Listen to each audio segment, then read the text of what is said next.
Hi, this is Pavan. I'm here to discuss about the final project on neutral networks. And here comes the slide. Here in part one, the data set consists of 114918 observations and 17 variables. The data ranges from 1974 to 2015. The shape of the data set is 114918 and 14, and the data set is numerical. The following are the different columns and the data sets in the set. Here are some keys we have used for the project. For the project name, we have used object and completion year is int64 and the project size is int64 and the postal code we have used is int64 and the building height we have used int64 and the rental data is object, rent nominal is int64, multi-century is int64, multi-decade is int64, bedrooms object, apartment size object, large land parcel is int64, and last one, dictionary nearby subway is 464. Required source. Eric Flesum here, Alberto Servo, declining discount rates in Singapore's market for privately developed apartments. Journal of Applied Econometrics, Volume 37. And the part 2 is RNN, simple RNN with sine wave data. Diagram of the design RNN network. The number of neurons in the simple RNN layer of the design network is 64. This is the part 2 and the part 2 is RNN. Simple RNN with sine wave data. Diagram of the design RNN net. The number of neurons in the simple RNN layer of the design network is 64.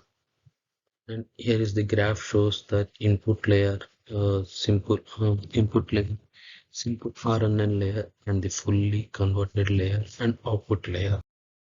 Results imported all essential libraries for this project.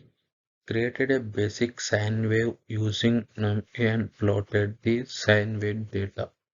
The sine wave data is imported into a pandas data frame with a length of 780.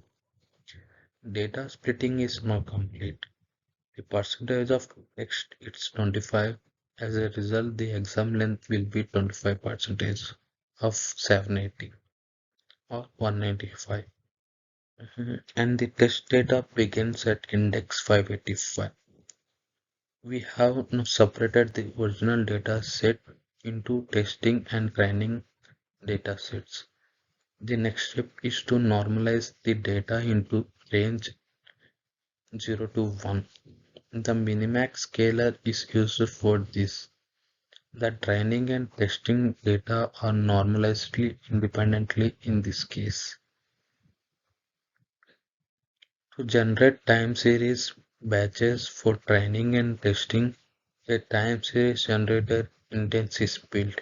A batch of 60 past data points is utilized to predict the following one, and just one sample is used. To train the model, a time series generator for the training dataset is constructed with a length of 585.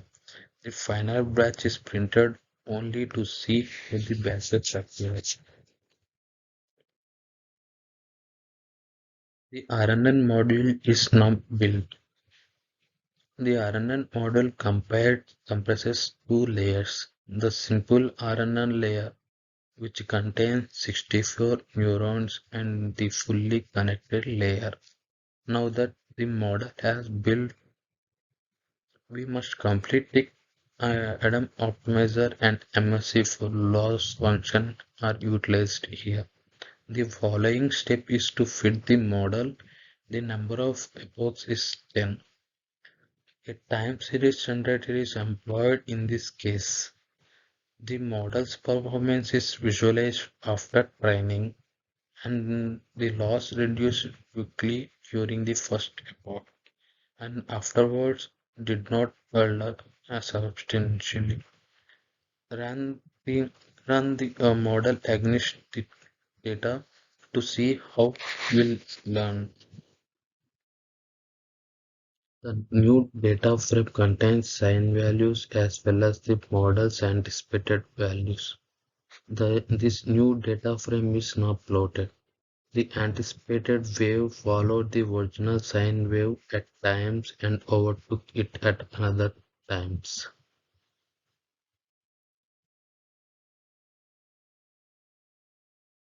Coming to the part 3, RNN LSTM neural networks. Question number 3, vanishing gradient problems. The vanishing gradient problem happens when the error signal used to train the network reduces exponentially as you move backwards in the network during backprop. As a result, the layer most closely related to your input and are not learned. When more layers with specific activation functions are needed to neural networks, the gradients of the loss function approach zero, making the network difficult to train. The sigmoid function, for example, compress a large input file into a narrow input area ranging from 0 to 1. As a result, a significant change in the sigmoid function's input results in only a minor change in the file. As a result, the derivative shrinks. This is all about the question number 2. Um, Question number 1. Exploding gradient problem. Exploding gradients occur when significant error gradients form and the result is very large. Changes to neural network model weighs during training. Gradients are used to update network weighs during training, although this process is most effective when the update network phase during training. Updates are small and controlled.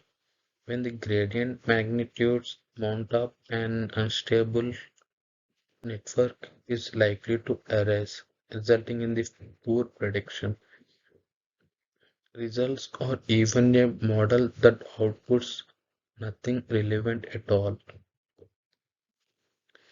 Um, Artificial neural network training can be hampered by exploding gradients. When gradients erupt, an unstable network forms and learning is halted. The values of the weights can also become so large and they overflow and resulting in values. Also shown that exploding gradient problem. Exploding gradients occur when significant error gradients form and they result in large changes to neural network models ways during training. The gradients are used to update network weights during training. Although this process is most effective when the updates are small and controlled. When the gradient magnitudes mount up, an unstable network is likely to arise, resulting in poor prediction results or even a model that outputs nothing relevant at all. Artificial neural networks training can be hampered by exploding gradients. When gradients erupt, an unstable network forms and learning is halted. The values of the weights can become so large they overflow, resulting net values. Question 3, limitations of simple RNN network. The vanishing or exploding gradient problem.